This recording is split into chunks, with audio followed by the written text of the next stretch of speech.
Wah, ini tempat mantap juga nih, saya bilang kan, Mae. Pas saya lihat cek harganya 300.000 rupiah. Itu per bulan. Harusnya lumrahnya rumah itu berapa harganya waktu itu, tahun itu? Di tahun itu sekitar 1 jutaan, Mae. Pas dibuka itu, pintu itu tidak ada ruang, Mae. Dan malahan itu uang jatuh. Kamar itu penuh dengan uang, terus dibuka jatuh. Itu merah semua. Jelas bahwa ini uang real. Saya pegang, bahkan saya ambil. Dan Ibu Ratu duduk di depan, kayak ada ruang TV itu, Bang. Duduk di kursi depan itu, kayak nunggu saya.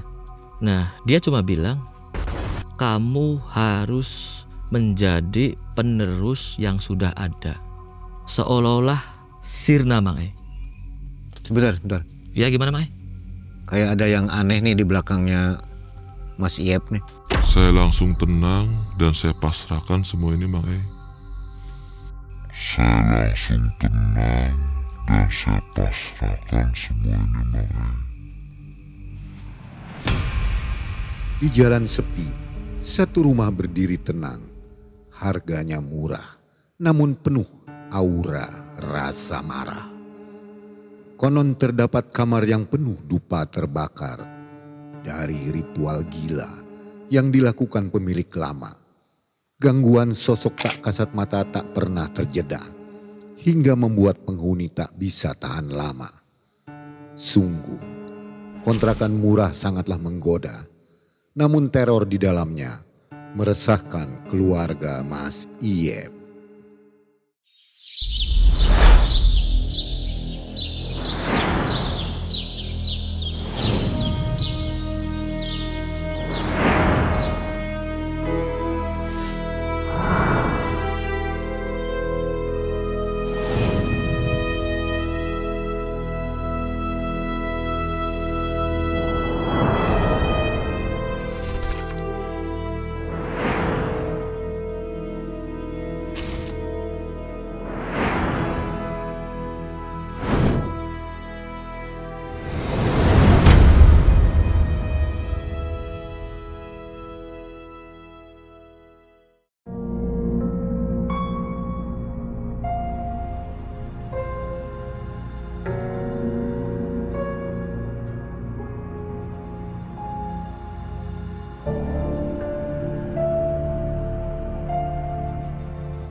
Assalamualaikum warahmatullahi wabarakatuh.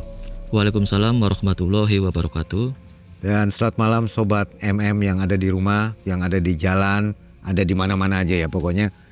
Semua sehat, semua banyak rezekinya.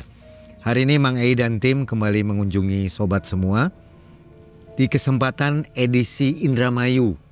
Kali ini kita dan tim berada di Indramayu, tepatnya di Kecamatan Junti Nyuat. Dan sudah ada narasumber yang, wah ini penampilannya antik nih. Koboi nih.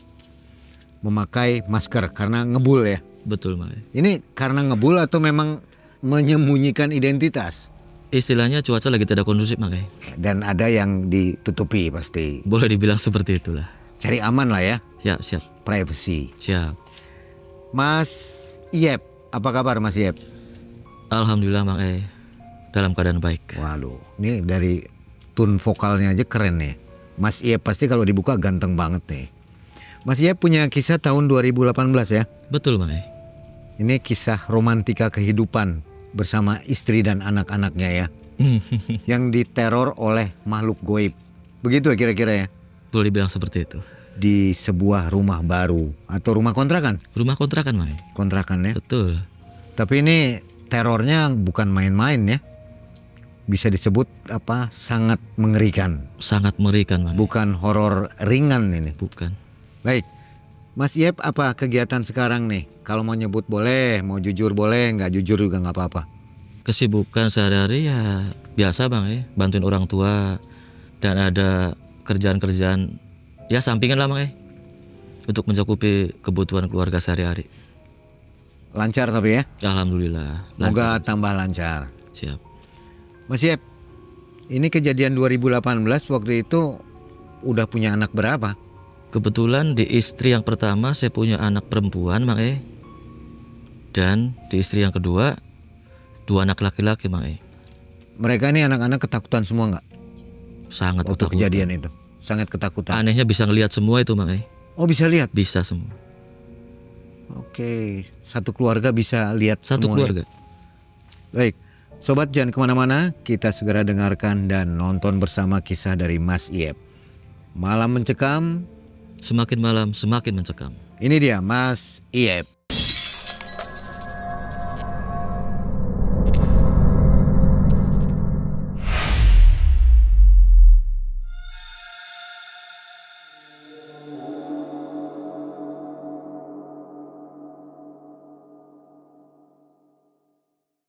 Tahun 2018 Mang E, alhamdulillah saya tuh di pernikahan yang kedua saya dikaruniai 2 anak laki-laki Mang E.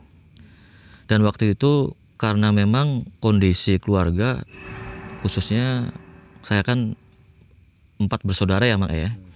Kebetulan saya anak terakhir, jadi saya diminta gitu. Karena kebetulan istri kedua nih nggak jauh dari rumah gitu. Ya beda kecamatan lah Mae. Setelah kami menikah saya diminta sama ibu untuk tinggal di rumah gitu nemenin, karena waktu itu ibu kan sudah sepuh ya, perkiraan 75 tahun Mae. Dan saya meneruskan usaha-usaha dari keluarga nih. Salah satunya ya di bidang pertanian Mae. Kebetulan kakak kan selalu nih bilang, nanti kalau menikah lagi dan punya istri nggak jauh dari rumah, tolonglah tinggal di rumah sama ibu gitu loh. Jadi waktu itu saya tinggal di rumah Bang E.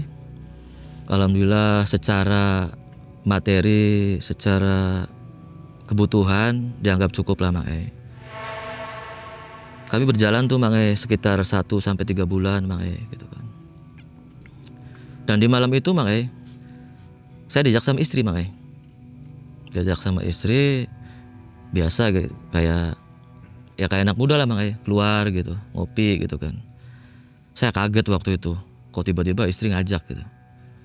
Ngajak keluar maksudnya, ngajak Jalan-jalan. betul. Saya mikir, wah pasti ada masalah gitu kan. Karena tipikal istri begitu. Ketika ada masalah pasti cari tempat untuk santai buat ngobrol gitu Bang E. Nah, singkat cerita gini. Saya berangkat tuh sama istri Bang E di salah satu tempat yang dulu waktu anggaplah waktu masih pacaran itu, di situ saya ngopi, saya ngobrol. Akhirnya istri bilang, kita nggak pengen ya katanya mandiri. Maksudnya Bu, saya bilang. Ya enggak katanya. Kayaknya kita terlalu nyaman deh, saya bilang. Saya bingung tuh Bang E. Maksud dari perkataan saya terlalu nyaman gimana, saya bilang. Terus saya tanya, udah, intinya to the point aja biar jelas, saya bilang.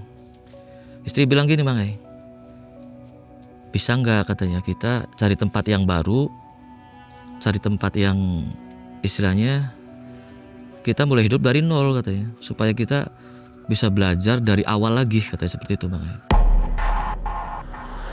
Tuh, jujur Bang E, waktu itu saya dilema, karena di satu sisi kakak dan ibu berharap banget saya di sini gitu Bang E. Di sisi lain istri ngomong begini gitu. Waduh. Akhirnya saya bilang ke istri, ibu gini deh, saya bilang, nanti minta waktu buat berpikir dulu, karena ibu tahu sendiri kan kondisi di rumah semuanya butuh ayah gitu. Kalau ditinggal gimana? Enggak gini ya katanya, kita cari tempat yang nggak jauh dari rumah ibu katanya. Oh ya sudah, nanti ayah pikirkan lagi katanya. 3 hari tuh Bang E, saya selalu tidur di atas jam 1 malam Bang E. Stres mikirin itu.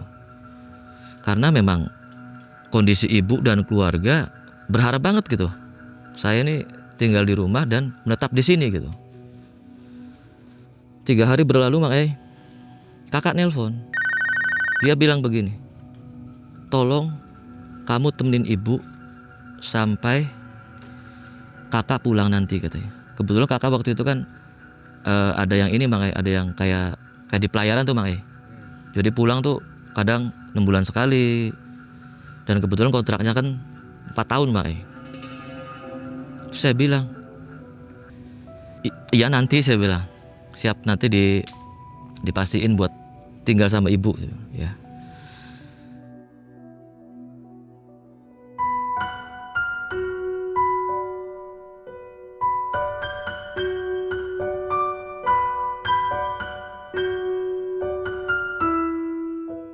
Empat hari itu saya baru berani ngobrol sama ibu dengan kondisi yang tepat menurut saya, dengan keadaan yang tepat gitu. Selesai makan waktu itu kalau nggak salah jam 9 pagi makanya kita sekeluarga bisa sarapan nih. Nah terus ibu, saya bilang, saya pengen ngobrol. Terus ibu bilang, itu tinggal ngobrol katanya. Bisa nggak kita ngobrol berdua Bu? Saya bilang, oh boleh. Saya diajak ke kamar ibu tuh Bang. Saya tuh bingung sebetulnya mau nyampein ini Bang. Cuma ya gimana lagi gitu. Di satu sisi memang ya harus disampaikan supaya kami tenang gitu, khususnya istri gitu. Nah saya ngobrol tuh Bang sama ibu. Saya panggilnya kan Mimi Bang ya. Orang Jawa khususnya Indramayu kan panggil ke ibu kan Mimi. Mi gini saya bilang, saya pengen mandiri. Saya pengen belajar usaha dari nol. Saya pengen mencari sesuatu yang baru. Mimi keberatan atau tidak? Mimi ngobrol dulu sama kakak-kakak kamu katanya. Akhirnya di hari yang keempat kalau nggak salah itu Mak. Ibu manggil saya tuh Mak. Gimana katanya? Kamu masih tetap mau keluar dari sini atau pindah dari sini untuk memulai sesuatu yang baru gitu Mak? Iya Bu, saya bilang. Ya sudah, rencana kamu pengen kemana katanya? Intinya kami pergi ataupun cari tempat yang baru itu Bu, nggak jauh dari sini. Karena tetap saya juga harus tahu, ya selalu tahu kondisi ibu gitu. Karena ibu kan sudah kadang sakit, kadang kontrol gitu Mak, berobat jalan Mak. Jadi ya saya juga mikirin itu Bu. Intinya saya pindah ke kota, khususnya di daerah Indramayu. Paling 10 menit dari rumah Bu. Oh ya sudah, kalau deket mah nggak apa-apa katanya. Ibu ngasih izin Mang. Setelah itu saya berunding sama istri nih Mang. Bu, saya bilang, ada kabar bagus nih. Kenapa ya katanya? Alhamdulillah si Mimi ngasih izin, tapi nggak boleh jauh dari sini. Karena satu memang kondisi ibu juga kurang lega lah kalau kita jauh-jauh, saya bilang. Terus kan usaha tahu sendiri di rumah, harus ada saya bilang. Oh sudah, kata istri, nggak apa-apa. Dari situ Mak, jujur saya lega. Karena kedua orang tersebut ya memang orang-orang yang saya sayangi gitu Mak. Terus saya ngobrol sama istri, Bu, memang mau kapan kita pindah? Katanya secepatnya katanya. Ya udah gini aja Bu, kasih waktu 1 minggu minimal, cari tempatnya dulu dong Mak. Gak mungkin langsung pindah gak tahu tempatnya gitu. Akhirnya saya sebar tuh Mak. Saya sebar ke teman-teman, ke sosial media gitu, bahwa saya memang butuh tempat buat tinggal, ya minimal kontrakan atau apalah seadanya lah gitu Mak. Tapi rumah, karena saya, istri, dan ketiga anak saya gitu. Itu sekitar 1 minggu Mak. Saya cari, kebetulan ada info itu di hari ke-7 itu dari teman lama, sebut saja namanya Raymond. Dan saya juga sama dia selalu manggil bro ya. Bro, ini katanya gue ada info katanya. Katanya lagi cari rumah katanya. Oh iya, saya bilang. Ini speknya katanya. Nanti dikirim katanya. Oke. Saya baca-baca tuh Mak. Wah, ini tempat mantap juga nih, saya bilang kan Mak. Pas saya lihat cek harganya, wah, ada yang salah nih, saya bilang. Saya telepon tuh si Raymond tuh Mak. Bro, saya bilang, coba kamu cek itu harganya, saya bilang. Katanya kenapa? Ini aneh, saya bilang. Loh, saya cuma nerusin dari sana katanya. Oh gitu, ya udah. Udah gini aja bro, besok ada waktu jam berapa? Katanya bisa asar boleh katanya Mang E. Sudah kan, lega saya. Keesokan harinya saya pamit sama istri Mang E, karena ada tempat yang memang dianggap cocok gitu buat saya.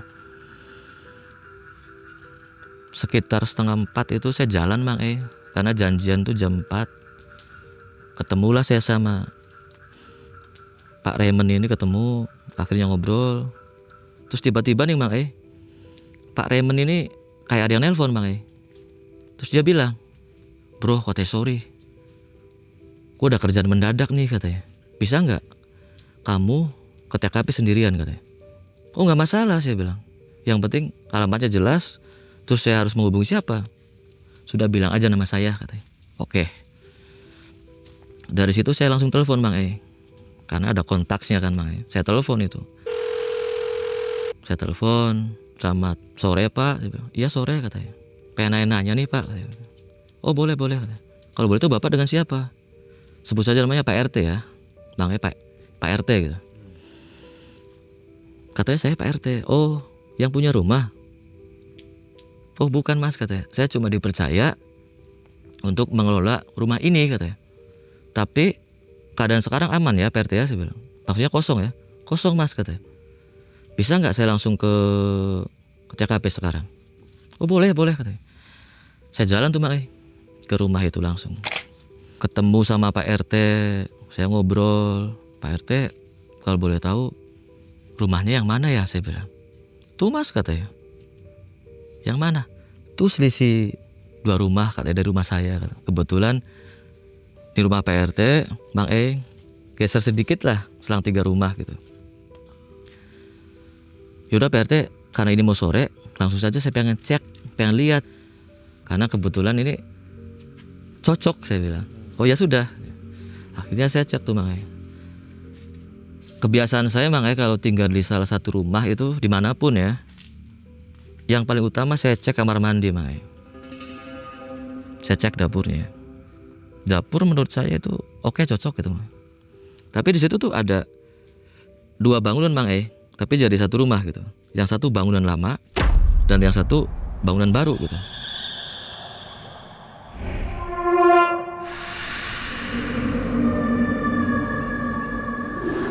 Saya pikir dengan harga segitu gitu Mang E, ya sedikit aneh sebetulnya, cuma ya oke lah gitu kan.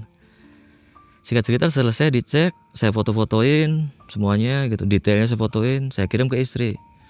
Istri langsung bilang, "Wah, katanya keren ya." Dan istri bilang, "Tapi kok aneh ya harganya segitu. Coba deh tanyain lagi, takutnya salah," katanya. Harganya waktu itu Mang E 300.000 rupiah. Karena kondisinya memang Pak RT ini kan menawarkan 2 opsi nih Mang E. Ada yang per tahun, ada yang per bulan.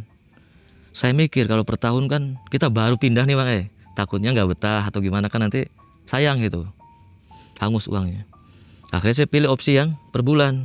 Nah, waktu itu saya ngobrol sama Pak RT untuk konfirmasi gitu Mang E, ini harga nih bener apa enggak gitu.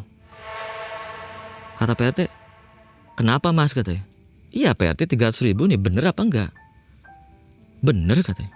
"Oh ya sudah, gini deh Pak RT," saya bilang, "kali ini mau sore, boleh nggak langsung saya dealin?" "Oh boleh katanya. Saya ambil uang tuh Mang E. Saya bayar kalau nggak salah 3 bulan ke depan itu Mang E. Selesai ngobrol sama Pak RT dan akhirnya deal gitu. Saya pulang Mang E, sore sekitar jam 5 saya pulang tuh udah. Nah setelah saya pulang Mang E, saya diskusi sama istri. "Bu," saya bilang, "menurut ibu gimana sih ini nih? Kalau tempat mah nyaman, besar. Karena di situ ada 4 kamar Bu. Tapi pesan Pak RT, karena 1 kamar itu nggak boleh digunakan." "Loh," kata istri, "kenapa ya? Ditempatin buat barang-barang bekas Bu." "Oh, kirain apa?" kata. "Iya, ya sudah. Tapi 3 kamar itu besar nggak?" "Oh besar sekali Bu." "Oh ya sudah, oke." Akhirnya sama kita ngobrol sampai sekitar ya jam 10 malam untuk mikirin gimana proses pindahnya Bang E, untuk mikirin berapa budgetnya gitu Bang E. Keesokan harinya saya ini kan udah pasti siap-siap nih Mang kan, karena memang sudah secara rencana sudah oke, ibu sudah ngasih izin. Saya panggil tuh Mang salah satu orang kepercayaan keluarga, sebut saja namanya Pak Muna. Pak Muna saya cari, kebetulan ada di rumah Mang Pak, saya bilang saya mau bicara, Bapak lagi santai nggak? Oh santai Mas katanya. Oh ya sudah. Katanya di mana nih kata bicaranya, mau ngopi apa di mana katanya. Ngopi boleh katanya, di sana di belakang warung sawah tuh, oke katanya. Ya sudah, saya jalan ngopi. Dan saya sampein tuh Mang gini Pak Muna, saya bilang jujur, saya ini kan mau pindah ya. Tolong nanti seluruh urusan pekerjaan dan untuk kebutuhan ibu dan seluruh tanggung jawab di rumah, tolong saya percayakan semua ini sama Pak Muna. Pak Muna juga kaget Mang Lah kok gitu Mas katanya. Di luar rencana Pak Muna, cuma ini ya saya belajar lah Mang. Ya kalau memang sudah keputusannya sudah begitu, mau gimana lagi katanya. Tapi titip ya Pak Muna, saya bilang, pertama tolong pastikan kabar ibu dan pastikan kondisi ibu dalam baik-baik saja. Kedua tentang usaha keluarga, yaitu yang di bidang pertanian itu Mang Singkat cerita selesai tuh, dan Pak Muna bersedia Mang untuk mengcover semuanya gitu. Minimal laporan lah Mang kalau udah apa-apa gitu kan. Akhirnya ya saya ngobrol sama ibu lagi Mang Bu, alhamdulillah Bu, saya bilang, rumah sudah dapet. Ibu kaget, kok cepet ya katanya. Di mana itu katanya. Dekat kok Bu, saya dari sini cuma 10 menit. Oh ya sudah katanya, nggak apa-apa kalau dekat mah. Takut ibu butuh kamu, terus ada apa-apa katanya. Kakak-kakak kamu kan jauh katanya. Oh iya Bu, ya udah. Yaudah kamu siapin aja barang-barang yang nanti mau bawa ataupun butuh barang-barang yang kamu pengen di sini, ya udah bawa aja katanya. Baik-baik Bu. Nah dari situ Mang saya semakin lega Mang Yang pertama tempat sudah dapat dan cocok. Ibu juga sudah anggaplah ngasih restu Mang Terus juga kayak urusan pekerjaan, urusan kayak ada orang kepercayaan juga udah siap gitu Mang Karena takutnya nih ketika ada apa-apa kan, nah saya nggak tahu apa-apa nih Mang karena saya dikasih amanah sama kakak saya gitu. Jadi waktu itu sekitar 2 hari saya sama istri mikirin pindahan Mang Akhirnya dapet tuh tiba tuh. Nah kendaraannya juga sudah ada, budgetnya sudah siap, dan temen-temen nih Mang temen-temen nih pada bantuin Mang Alhamdulillah cepet tuh Mang prosesnya. Dari jam berapa sih? Dari jam 7 pagi alhamdulillah kelar jam 2 Mang Waktu itu saya kebetulan malamnya ditelepon sama Pak Raymond. Katanya, bro besok pagi ada kerjaan gak katanya. Oh nggak ada saya bilang, tapi mau pindahan. Ya udah, pindahannya serahin ke Pak Muna saja. Nanti ini lumayan katanya budgetnya katanya. Oh sudah. Akhirnya saya ambil tuh Mang pekerjaan itu. Dan urusan pindah saya kasih ke Pak Muna. Akhirnya singkat cerita saya kerja dan Pak Muna ini bantuin istri buat pindahan. Nah dari situ saya 3:30 itu ditelepon Mang sama adiknya istri, kebetulan bantuin nih Mang sebut saja namanya Winnie.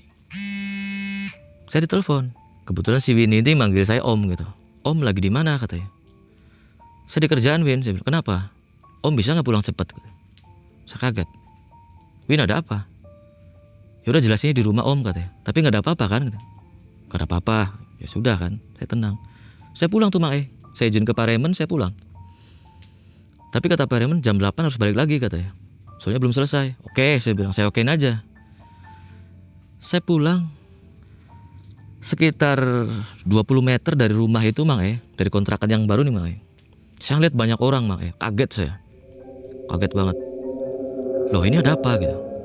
Saya mikir, oh paling tetangga situ bantuin gitu. Ternyata Bang saya ngelihat pertama kali anak saya yang nomor 2 itu dipanggah Bang Jadi kayak dipapah tuh. Ternyata ini diikat nih leher nih, kayak sama kepala diikat kayak orang meninggal tapi nggak bisa nutup gitu. Saya panik, saya lari Mang. Ini ada apa, saya bilang. Gak apa-apa Mas katanya. Kata si bidan itu, gak apa-apa, cuma jatuh. Kenapa diikat? Jadi ini diikat sengaja supaya, jadi katanya nih Mang, anak yang kedua itu mainan di situ, jatuh kena pintu. Jadi bibir atasnya sobek tuh. Lumayan tuh Mang. Tapi udah tidur, udah baik. Dan bidan itu bilang, tolong jangan dijahit katanya. Ya udah Bu, saya bilang, yang terbaiknya aja gimana? Kalaupun dibawa rumah sakit ya silakan. Gitu. Oke. Yaudah, lebih baik gini aja dulu Mas, nanti tunggu 3 hari. Kalau memang miring gitu, ya udah, terpaksa. Ya sudah. Saya kaget, istri saya kemana? Saya bilang. Ternyata istri saya lagi pingsan Mang. Mungkin karena panik ya Mang, seorang ibu gitu kan, lihat anaknya bercucuran darah, jadi panik, jadi pingsan gitu. Dia hampir teriak-teriak tuh Mang. Cuma ya sudah Bu, ini namanya musibah. Sudahlah, toh anak dipanggilnya kan Mas ya, toh si Mas ini nggak apa-apa, saya bilang. Terus saya tenangin, alhamdulillah Mang, tenang tuh.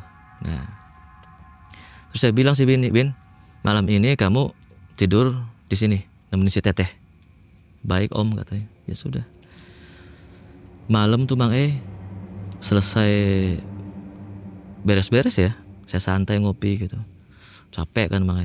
Saya punya janji kan sama Pak Remen nih, buat jam 8 balik lagi. Terus saya telepon Pak Remen, bro saya bilang, bisa nggak urusan kerjanya nanti? Besok deh. Saya selesaiin semua sebelum jam 12 saya bilang. Ya udah oke katanya.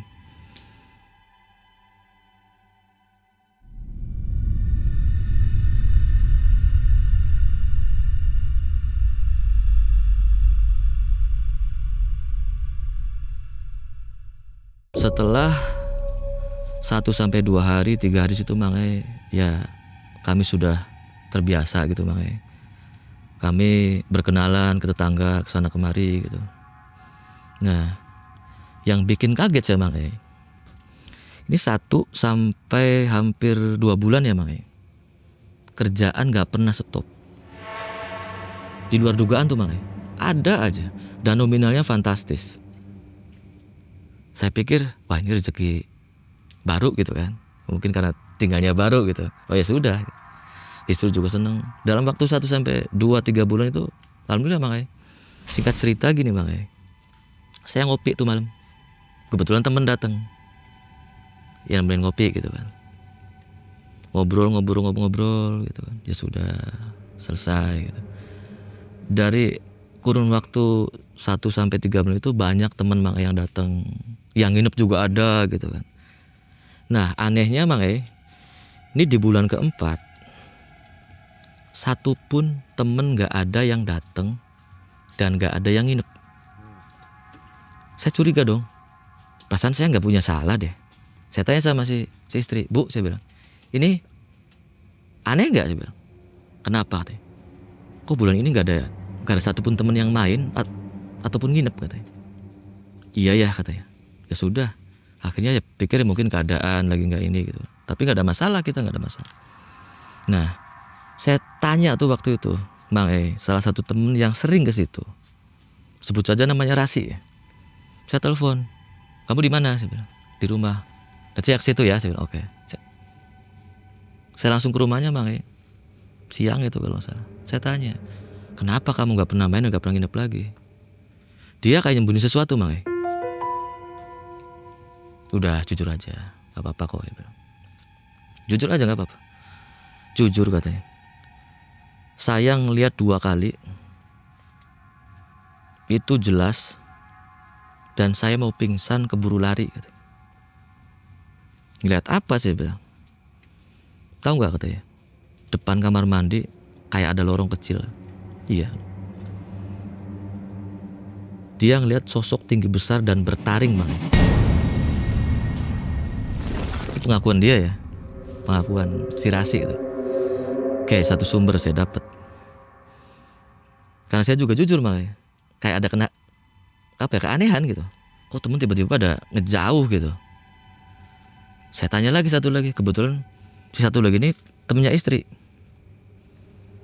Sebut saja namanya Dita. Singkat cerita saya ke rumahnya dan saya langsung tanya, Dit saya bilang, main atau ke rumah lagi? Oh enggak, katanya lagi sibuk, katanya Om. Oh sibuk apa, saya bilang. Udah gini deh, bilang. Kamu nyembunyi sesuatu. Enggak, katanya. Udah, tolong diceritakan apa yang kamu lihat dan apa yang kamu ketahui.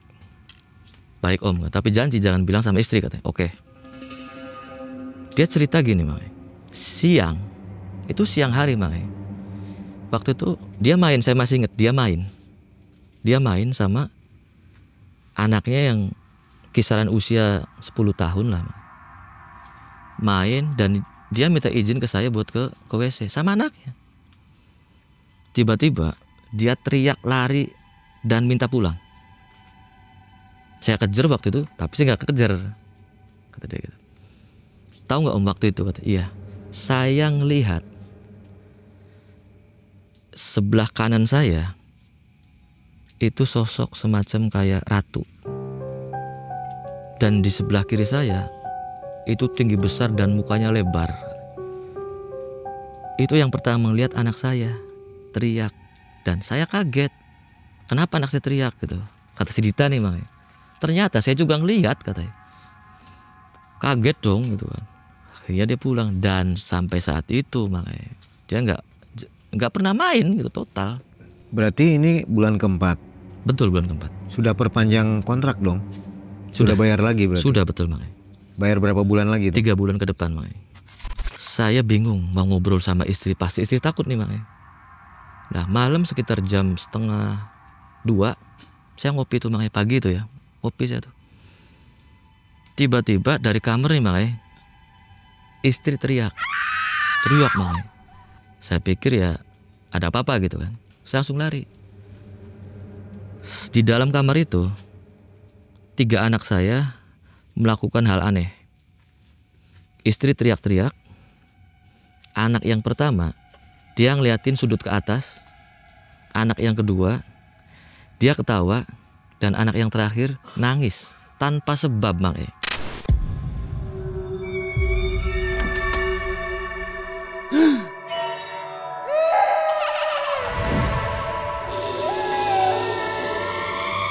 Saya diem di situ. Oh ini, karena saya udah tahu, makanya kan, dari beberapa temen nih. Oh ini, dalam hati saya, oh kalian udah main. Terus saya bilang, Bu, Ibu dengar suara saya nggak? Dia malah kayak meraung tuh, makanya, kayak gitu loh. Udah, saya bilang, siapapun kalian pergi dari sini. Siapapun kalian pergi dari sini. Istri bilang, kamu yang pergi, katanya. Ini real, makanya. Kamu yang pergi, katanya. Oh ya sudah, kalau kamu melawan, saya bilang. Saya duduk, makanya. Saya dulu masih ingat ada salah satu guru saya, makanya, selalu memberikan ya salah satu pegangan lah. Kalau ada apa-apa, tolong baca ini. Kalau memang tingkatnya lebih tinggi, tolong baca ini, katanya. Alhamdulillah, makanya, saya baca tuh. 1, istri langsung pingsan. 3 anak saya, alhamdulillah normal semua, makanya. Nah dari situ tuh, makanya, saya ngerasa oh udah main nih gitu kan, udah main-main nih, udah keganggu nih gitu kan. Ya sudah, saya bawa masuk istri nih. Anak saya saya bawa masuk ke kamar lain gitu, ke kamar anak-anak. Saya kunci semua pintu, makanya. Saya kunci semua. Tepat waktu itu sekitar jam 12 malam, makanya. Saya nggak habis pikir waktu itu karena memang saya udah kayak ngerasa dilecehin tuh, makanya. Perlakuan itu tuh menurut saya gitu. Wah ini pelecehan nih gitu. Akhirnya saya ambil salah satu tempat yang boleh disebut namanya itu tampah, makanya. Yang terbuat dari anyaman bambu tuh. Saya cari tuh ada, alhamdulillah. Saya bawa tuh. Saya matikan listriknya, makanya. Karena saya butuh kegelapan. Dan saya bawa tempat itu di titik di mana teman-teman saya ngeliat sosok gitu. Dan saya nyalakan rokok, makanya. Sekitar 10 menit saya diam di situ, nggak ada apa-apa, makanya. Terus saya panggil, nggak ada apa-apa. Ayo keluar, saya bilang, kalau berani. Jangan ganggu anak istri saya. Ayo. Mau ngapain sama saya bilang. Gak ada reaksi apa-apa Mang E. Ya sudah, saya mau bangkit nih Mang E. Tiba-tiba angin masuk Mang E. Anginnya tuh kayak semacam apa ya, melingkar tuh Mang E. Jadi nggak wes gitu, nggak, jadi melingkar tuh angin tuh. Dan di tengahnya saya. Ini saya bilang kan, dateng nih. Saya ngomong, tapi dalam hati Mang, ayo tunjukin, kita mau apa, saya bilang. Kalau mau main-main sama saya, jangan sama anak istri saya. Hilang tuh Mang E, si angin nih. Setelah hilang, kayak ada goncangan tuh Mang E. Kayak ada gempa bumi seperti itu. 3 kali. Aduh, ini ada apa lagi? Jujur, di situ saya mulai takut Mang E. Saya takut, saya mau lari. Manusiawi Mang E, takut, saya mau lari. Tapi saya nggak bisa lari Mang E, karena kekunci gitu. Seolah-olah kekunci saya tuh. Waduh, ada apa nih, saya bilang. Terus saya baca-baca, nggak bisa Mang E. Saya baca-baca nggak bisa lepas, nggak bisa bangun, nggak bisa bergerak. Terus saya diem, saya pasrahin. Akhirnya di situ Mang E, di sebelah kanan saya tepatnya, itu bau wangi banget Mang E. Persis bau melati, kayak misik aroma melati tuh, baunya wangi banget. Terus ada lagi sumber dari kiri, baunya kayak darah belut tuh Mang E. Anyir seperti itu tuh, persis darah belut lah. Waduh, ini gimana gitu kan. Sudah makin takut. Tapi saya nggak bisa gerak Mang E. Anggaplah saya nyerah gitu. Cuma saya masih punya hati, dan saya cuma pasrahkan sama Allah. Udah itu aja Mang E. Dari situ saya diajak tuh Mang E sama sosok seperti yang diceritakan sama teman saya yang waktu dilihat. Sosok Ibu Ratu Mang E. Saya pasrahkan saja. Saya nggak pernah lepas dari subhanallah, walhamdulillah, wala ilaha illallah, wallahu akbar, astagfirullahaladzim, sama la haula wala quwata illa billahil aliyil azim. Saya nggak pernah lepas dalam hati saya. Saya ngelihat saya lagi duduk di tampah itu Mang E. Saya aneh gitu, kok saya di situ gitu. Terus saya tanya sama Ibu Ratu, ibu ini siapa gitu. Dia diem Mang E. Nah, dia cuma bilang, kamu harus menjadi penerus yang sudah ada. Itu pakai bahasa Jawa Kromo Mang E. Saya juga nggak bisa balasnya gitu, cuma saya ngerti maksudnya gimana Bu. Saya bilang, kamu cocok dan kamu harus menjadi penerus apa yang sudah ada selama ini. Nah terus saya bilang kan Mang E, ibu siapa? Dia nggak jawab. Setiap kali saya tanya, dia nggak jawab Mang E. Dia cuma bilang, kamu harus menjadi penerus apa yang sudah ada. Campur aduk di situ Mang E saya. Takut, kesel, capek, aneh, ada semua di situ.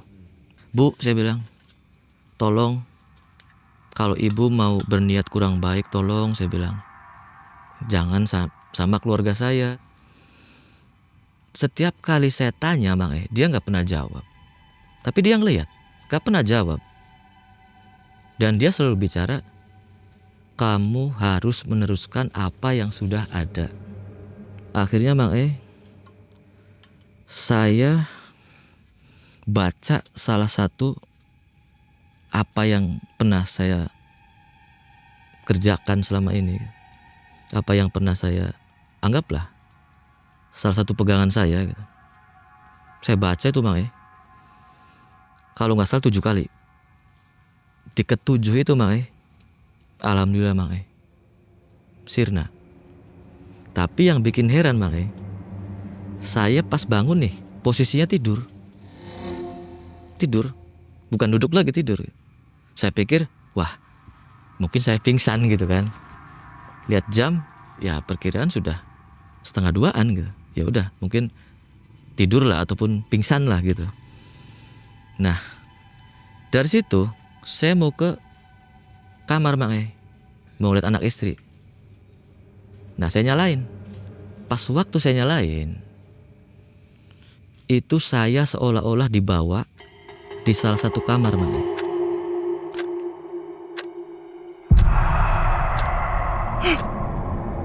Kayak diarahin tuh. Pas masuk, pintu itu terbuka sendiri, Mang. Ini real, bukan dalam keadaan pingsan atau alam bawah sadar. Ini real. Tiba-tiba pintu terbuka sendiri dan saya diem. Pas dibuka itu, pintu itu tidak ada ruang, Mang. Dan malahan itu uang jatuh. Tidak ada biruan, Mang. Itu merah semua, jatuh dari kamar itu. Kayak semacam kamar itu penuh dengan uang, terus dibuka jatuh. Bolot gitu, Mang. Lembaran? Bukan. Atau gepokan? Gepokan, Mang. Tersusun rapih semuanya.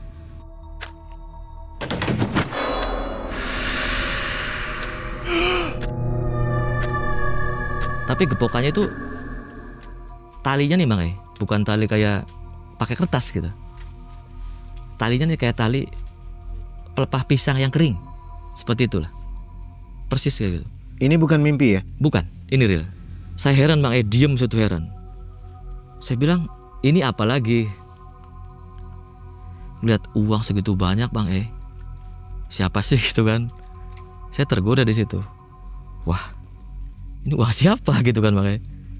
Saya mikir, wah, saya nyalain rokok nih gitu supaya tenang gitu kan. Saya bakar tuh. Karena gelap kan, Bang. Itu gelap. Saya nyalain rokok. Itu jelas semua. Jelas bahwa ini uang real, saya pegang, bahkan saya ambil. Setelah saya ambil, Bang, saya pegang. Tiba-tiba uang itu sirna. Dan Ibu Ratu duduk di depan, kayak ada ruang TV tuh, Bang. Duduk di kursi depan itu, kayak nunggu saya.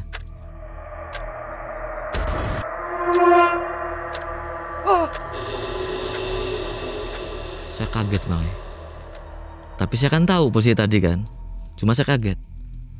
Dia bilang, selalu dia bilang, kamu harus meneruskan apa yang sudah ada dan sudah terjadi, katanya. Timbul dari saya takut di situ, Mang. Saya akhirnya sombongnya menantang itu, Mang. Ibu siapa? Mau apa? Dan ada apa? Saya bilang. Tolong jangan ganggu saya dan keluarga saya. Dia selalu bilang seperti itu, berulang-ulang kali. Oke, kalaupun saya mau uang itu, gimana, Ibu? Saya bilang.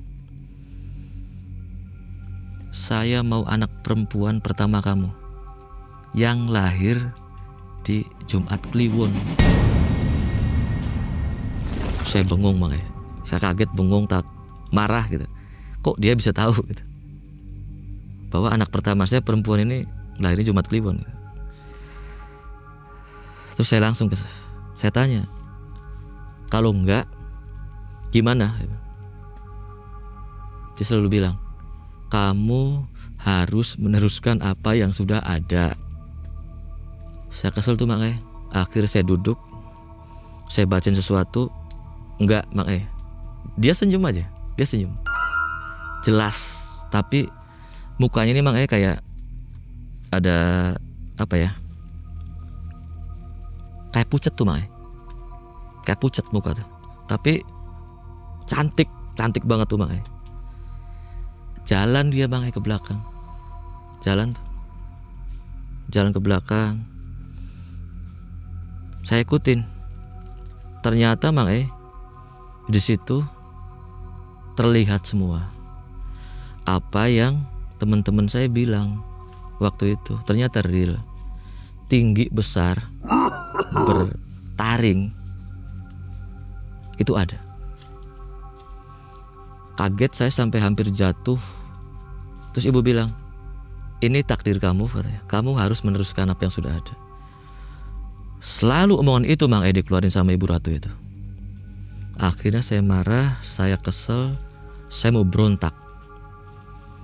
Saya mau hubungin siapa pagi-pagi seperti itu, Mang. Saya mau teriak-teriak juga ya percuma gitu. Akhirnya dengan sedikit keberanian, Mang, saya duduk tepat di tengah pintu itu. Tepat di tengah pintu itu. Saya duduk dan saya baca salah satu bacaan tuh Mang. Ini si tinggi besar nih mau datang menghampiri saya Mang. Seolah-olah mau nyekik saya gitu. Tapi semakin deket dia semakin gak bisa Mang. Kayak susah tuh. Dan saya semakin kenceng gitu bacanya, di dalam hati aja gitu. Semakin kenceng saya bacanya.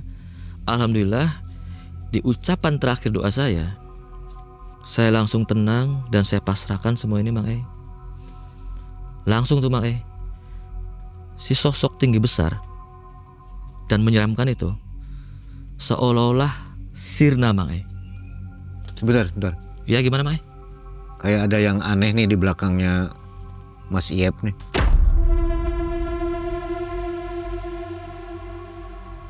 Saya langsung tenang dan saya pasrahkan semua ini Mang. Saya langsung tenang dan saya pasrahkan semua ini Mang.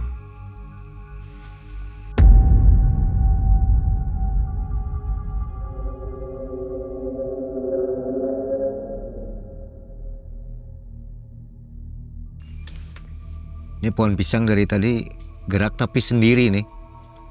Pohon yang lain gak gerak. Mungkin ada tamu kali Mang. Ataupun ada yang mau Lagi lihat. yang nonton ya. Betul. Gak apa-apa tapi ya. Aman lah Mang, biasa aja lah. Tapi Mang aman? Aman. Cuman dari sini kelihatan banget kan dari depannya. Oh gitu. Gerakannya mandiri gitu. Yang lain diam, ini gerak sendiri. Bisa dilanjut ya? Boleh Mang. Lanjut aja ya. Boleh. Nah setelah si anggaplah sosok tinggi besar ini, soalnya saya juga bingung Mang mau nyebutin dia tuh apa gitu. Genderuwo, saya nggak tahu aslinya genderuwo gitu. Pokoknya kalau bisa dibayangin nih, tinggi besar, mukanya lebar dan bertaring Mang, panjang taringnya gitu.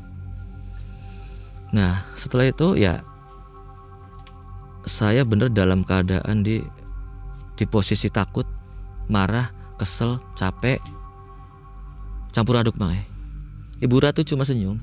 Terus saya bilang, saya tunjuk Ibu Ratu. Kalau saya tidak mau Bu, Ibu mau apa? Saya bilang.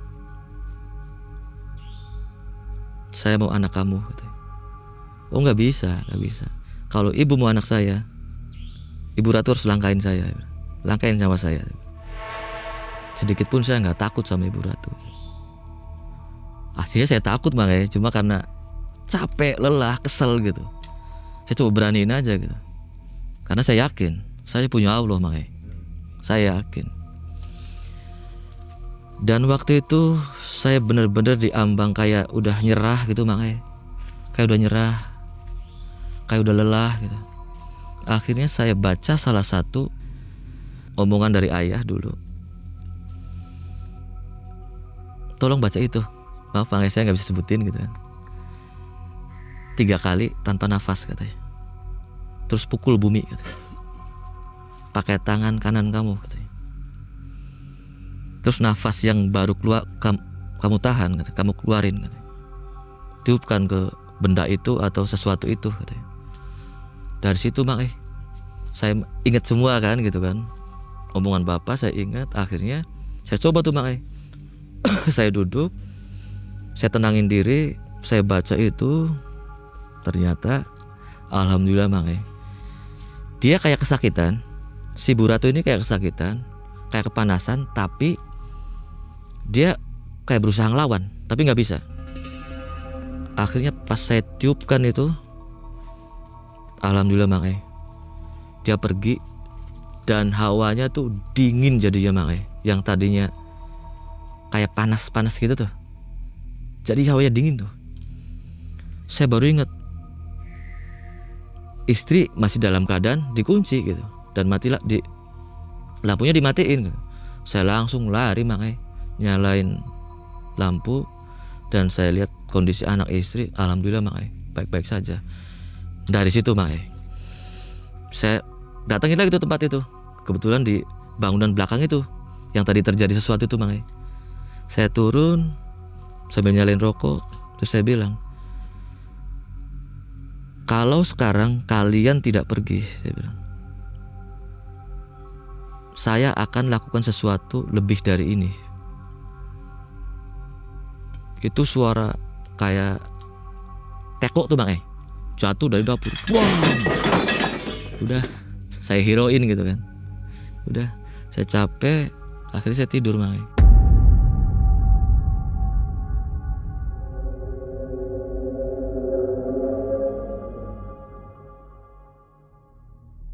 Pagi-pagi sekitar jam 8 gitu, istri cerita. Anehnya istri cerita Bang, seolah-olah istri tahu semua kejadian itu. Saya bilang, Bu, tahu dari mana? Kebetulan ya maaf ya Bang, istri juga sedikit mengerti lah untuk hal-hal seperti itu gitu. Terus istri bilang, alhamdulillah ya katanya, bisa diatasi sebenarnya. Ibu bisa cerita nggak sih Bang, apa yang memang terjadi? Itu persis Bang, seolah-olah istri itu ngelihat, padahal saya tahu sendiri, saya ngunci kamar, saya pastikan itu anak-anak sama istri gak keluar dari rumah, dari kamar maksudnya. Terus setelah itu ya, oh sudah Bu, saya bilang, nanti saya mau cari siapa sebetulnya pemilik kontrakan ini. Nah dari situ makanya saya tanya tuh Pak RT kan. Pak RT kebetulan ya ada waktu itu lagi ngopi 8:30 lah gitu. Saya datengin tuh Pak RT. Pak, ngopi nih. Oh iya Mas katanya. Mau katanya. Pak RT, boleh minta tolong gak? Saya bilang, kenapa tuh katanya. Sebetulnya yang punya rumah ini siapa? Dia kayak ketakutan Bang, saya udah tahu semua, saya bilang. Baru tuh, jangan di sini Mas ceritanya katanya. Terus di mana? Di dalam aja. Diajak tuh Bang, saya ke dalam. Saya ngobrol, diceritain. Tapi ceritanya gini, mohon maaf ya Mas, saya juga bingung katanya. Saya dipercaya dan saya juga butuh ya uang rokok.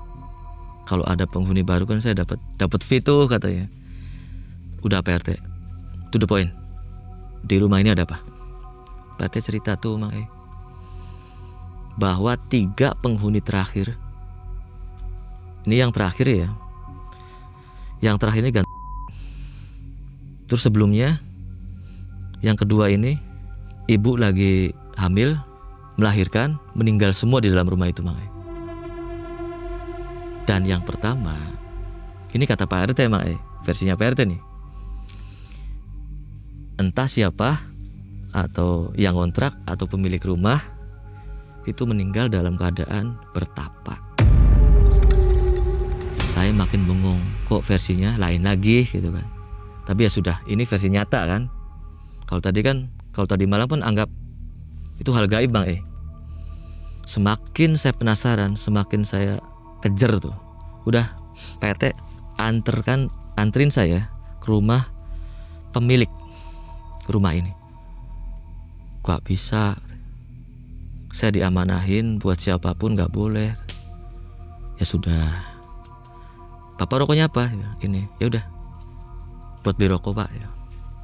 Akhirnya singkat cerita makanya saya diantar, tapi dia nggak mau nganter sampai dalam nih, nggak mau dia. Dia cuma nunjukin itu rumahnya dan tolong jangan kasih tahu saya kalau saya yang ngasih tahu gitu Bang. Saya datengin tuh Bang, nggak ketemu Bang. Nah, saya penasaran nih, sebut saja namanya Bu Sri. Saya cari informasi bahwa Bu Sri ini punya suami yang kerjanya sampai maghrib ini belum pulang. Jadi kalau mau ke rumah itu maghrib, jangan maghrib ke atas gitu. Akhirnya singkat cerita maghrib ke rumah itu betul makanya saya ketemu. Saya baru ketemu dengan sosok yang selama ini yang saya cari gitu. Ibu itu kayak ketakutan Bang. Dan seolah-olah ibu itu ya memang menghindar selama ini. Dan ibu itu tahu bahwa saya mungkin banyak diganggu. Akhirnya saya sedikit ada siasat kan Bang, bahwa ketika saya ke situ tidak bawa uang untuk kontrak selanjutnya gitu, pasti dia nggak mau cerita yang sesungguhnya. Saya siapin uang tuh Mae untuk 6 bulan ke depan, saya siapin. Udah Bu, gini aja Bu, saya bilang, saya nggak akan pindah, ini jaminannya, uang 6 bulan ke depan tolong Ibu ambil. Tapi Ibu cerita sebenarnya rumah itu gimana. Ternyata Mae, cerita PRT sama Ibu Sri ini sama, bahwa tidak ada yang berani kontrak di situ. Dalam hati saya terjawab Mae, pantas gitu. Di rumah sebesar itu, senyaman itu, per bulan harganya 300.000. Udah Bu Sri tenang, saya bilang. Tapi boleh nggak nih Bu Sri, saya bilang, saya minta tolong. Ibu Sri keberatan nggak nih? Kenapa Mas, katanya? Nanti malam kita adakan doa bersama dan sekaligus pembersihan tempat itu. Mas sudah tahu kamar itu, katanya. Sudah Bu. Dia kaget tuh Mang. Mungkin yang dia pikirin gak sampai sejauh itu gitu. Akhirnya Bu Sri sepakat tuh Mang. Malamnya didoain bersama gitu. Saya panggil ustadz sekitar dan Ibu Sri juga siap-siapin semuanya. Didoain malam itu Mang. Ternyata apa yang saya lihat di malam itu beda. Saya ngeliat di situ kan full ya Mang, uang semua gitu. Ternyata di dalam itu kayak ada semacam tempat ritual yang dari dulu gitu, itu dipakai terus menerus. Dan entah itu ritual apa. Itu barang-barangnya banyak dalam Mang. Kayak semacam kayak bekas-bekas dupa, bekas kemenyan. Terus kayak ada boneka yang kayak dari jerami itu Mang. Terus ada kayak semacam kayak bunga-bunga yang sudah lama gitu.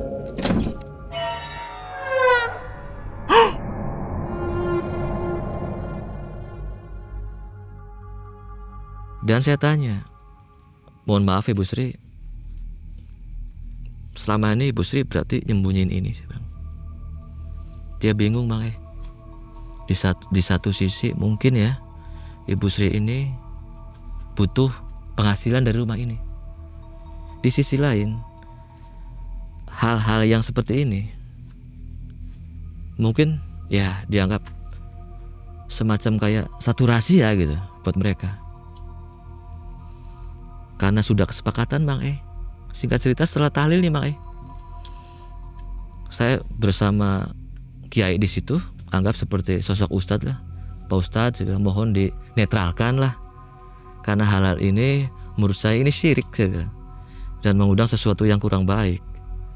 Akhirnya saya sama ustadz sama kiai ambilin barang-barang itu, kayak semacam ada kayak pusaka-pusaka, ya seperti itulah. Saya ambilin, saya kumpulin. Saya suruh Ibu Sri ini beli kain kafan Mang. Ibu Sri ikhlas, ridho kalau semua ini dikubur. Ibu Sri bilang Mang, lillahi ta'ala, katanya. Alhamdulillah Mang, saya lega Mang. Akhirnya barang-barang itu dikumpulin jadi satu, terus dikubur Mang, tepat di belakang masjid. Karena rumah yang saya tempatin ini Mang, di depan masjid Mang. Konon katanya ketika seseorang ninggalin tempat tinggalnya di depan masjid, itu katanya kurang bagus Mang. Dan saya nggak ngerti waktu itu Mang. Tahunya saya punya tempat tinggal sementara yang gede, nyaman dan murah gitu Mang. Dan setelah itu alhamdulillah Mang, rumah yang tadinya gimana sih Mang, ada sesuatu yang baru tuh, rumah tuh jadi adem, nyaman gitu Mang. Dan ruangan yang tadi tuh Mang, itu sepakat kata Ibu Srinya, Mas monggo dibuat musola saja, katanya. Musola yang di kamar tuh Mang, kan ada kadang tuh yang di rumah tuh kan. Jadi itu Mang. Siapa yang melakukan pesugihan? Justru itu Mang. saya waktu itu juga belum ada titik temu. Jadi kisah setelah pagi pembersihan itu, Ibu Sri datang ke rumah Mang E. Kemungkinan dia juga masih ada yang mau dibahas gitu. Nah, akhirnya Ibu Sri minta waktu, saya diajak ke salah satu tempat. Itu tuh boleh dibilang kayak tempat sawung tuh Mang E. Terus saya izin sama istri, deket sih, gak jauh. Kata istri silahkan katanya. Nah sudah, saya jalan sama Ibu Sri sama suaminya, jalan kaki, kebetulan deket lah. Baru tuh Mang E, jujur katanya Mas, selama ini saya bingung mau apa rumah ini gitu, karena setiap orang ngontrak, setiap orang mau ngontrak ini pada nggak betah, pada nggak mau katanya. Dan aslinya yang sudah saya ceritakan itu katanya. Dan saya mau jawab jujur satu lagi sekarang katanya. Waktu itu ada salah satu pengontrak yang pertama itu katanya. Dan dia mungkin dianggap aneh sama tetangganya. Dia jarang keluar, jarang berinteraksi sama keluarga. Dan kata Bu Sri, sepertinya dia yang melakukannya Mang. Pemilik sebelumnya berarti? Betul. Dan Bu Sri nggak tahu apa-apa? Bu Sri nggak tahu apa-apa. Kalau yang meninggal itu penyebabnya apa ya? Dan ibu meninggal ya, ibu dan Betul. anak meninggal, kira-kira apa itu penyebabnya? Kalau yang saya dengar nih Mang dari tetangga sekitar ya, sama Pak RT juga, itu ibu yang meninggal sama anak itu melahirkan, kebetulan suaminya mau, anggaplah minta pertolongan, tapi keburu keluar. Apa ada unsur goib di situ, gangguan goib? Belum tahu saya Mang. Bisa mungkin ya. Mungkin saja terjadi. Dan untuk yang Mang, katanya frustasi karena penyakitnya nggak sembuh-sembuh gitu. Yang saya dengar seperti itu. Tapi kalau dari awal saya dengar semuanya, saya juga nggak akan tempatin rumah itu Mang. Setelah itu berapa lama Mas Yep menempati tempat itu? Setelah bayar 6 bulan ya? Betul. Di awal tahun 2019 itu bulan kedua, saya udah balik lagi Mang ke rumah ibu. Total berapa bulan? Berapa tahun? Setahun 2 bulan. Udah nggak ada gangguan itu ya? Alhamdulillah nggak ada, aman itu. Tapi kenapa memutuskan balik lagi ke ibu? Ke rumah ibu? Karena jujur saya nggak tenang ketika saya jauh dari ibu. Karena menurut saya bisa kuat, saya bisa tenang, saya bisa sebesar ini, tidak lain adalah peran seorang ibu Mae. Luar biasa. Oke, ada tips nggak, saran untuk mereka yang sedang mencari kontrakan ya? Jadi ternyata murah ini ada apa-apanya. Takutnya begitu juga ya. Betul, terjadi Mang. pada yang lain. Betul Mang. Sarannya gimana? Gimana cara ngecek rumahnya misalnya? Auranya? Sebetulnya simpel saja Mang. Kalau untuk saran, sesuatu yang tidak masuk akal itu pasti ada apa-apanya. Apapun, dibentuk apapun, ketika sesuatu itu tidak masuk logika, itu jangan diambil. Harusnya lumrahnya rumah itu berapa harganya waktu itu, tahun itu? Di tahun itu sekitar 1 jutaan Mang. Itu per bulan. Normalnya begitu Normalnya segitu. Sedangkan ini 300. 300.000 Mang. Rumah sehat ya? Sehat. Oke. Air bagus. Listrik ada gangguan. Lingkungan bagus. Dari jalan raya utama nih Mang, cuma 1 rumah. Itu ketutup masjid aja. Itu tepat di belakang masjid. Bukan dalam gang ya? Bukan. Mobil masuk. Masuk. Oke. Nah, sobat sudah ada tips dari Mas Yep ya. Betul Mang. Hati-hati memilih rumah. Barangkali ya jebakan Batman ya. Subman. Terima kasih Mas Yep. Siap Mang. Sehat selalu bersama ibunya dan keluarga juga ya. Sama-sama Mang. Dan sobat Malam Mencekam, demikian akhir kisah dari Mas Yep. Kita segera ketemu di episode selanjutnya. Assalamualaikum warahmatullahi wabarakatuh. Waalaikumsalam warahmatullahi wabarakatuh.